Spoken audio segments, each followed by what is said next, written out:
It's great to have you with us here on a Tuesday night. We begin tonight with the breaking news in the CEO murder case. Just in tonight, a grand jury in New York City has now indicted Luigi Mangione on first and second degree murder charges, calling it an act of terror. The DA calling it a frightening, well-planned, targeted murder. Authorities say it was intended to cause terror.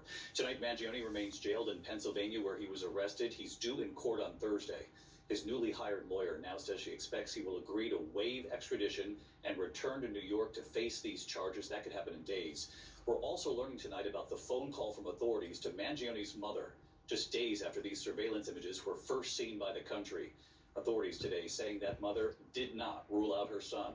ABC senior investigative correspondent Aaron Katersky leading us off right here in New York. Tonight, nearly 2 weeks after the chief executive of United Healthcare was gunned down outside a Manhattan hotel and left to die on the sidewalk, a grand jury indicted Luigi Mangione, charging him with killing Brian Thompson in furtherance of terrorism. In the middle of Midtown, the beginning of a busy day, tourists, commuters, business people, the intent was to sow terror. The 26-year-old Ivy League graduate is now charged with first and second degree murder for the high-profile hit. This was a frightening, well-planned, targeted murder that was intended to cause shock, inattention, and intimidation.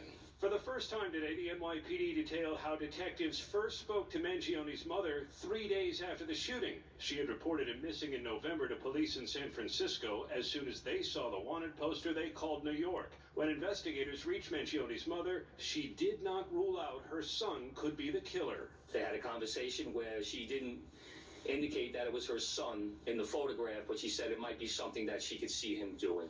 Even Mangione's new lawyer conceded before she was hired the evidence was overwhelming. She also floated a possible insanity defense. You have someone who's a valedictorian of his class. He was brilliant his whole life. He comes from this great family. I mean, something changed, right? Significantly, something changed. Now, with an indictment secured, New York's police commissioner said no one should lionize the suspect. In the nearly 2 weeks since Mr. Thompson's killing, we have seen a shocking and appalling celebration of cold-blooded murder.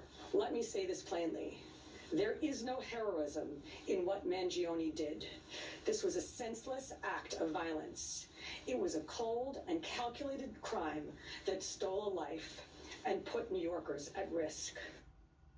Mangione's jailed in Pennsylvania tonight. David, his attorney tells us she expects he will waive extradition Thursday. He'd be brought here to court for arraignment on this sparingly used murder charge reserved for the most depraved killings. David? Aaron Katersky leading us off with the breaking news here tonight. Aaron, thank you. And we should note that Aaron is just part of the team that will have a special edition of 2020 Thursday night on suspect Luigi Mangione and the CEO murder case. That's Thursday night, 10 p.m. Eastern, right here on ABC.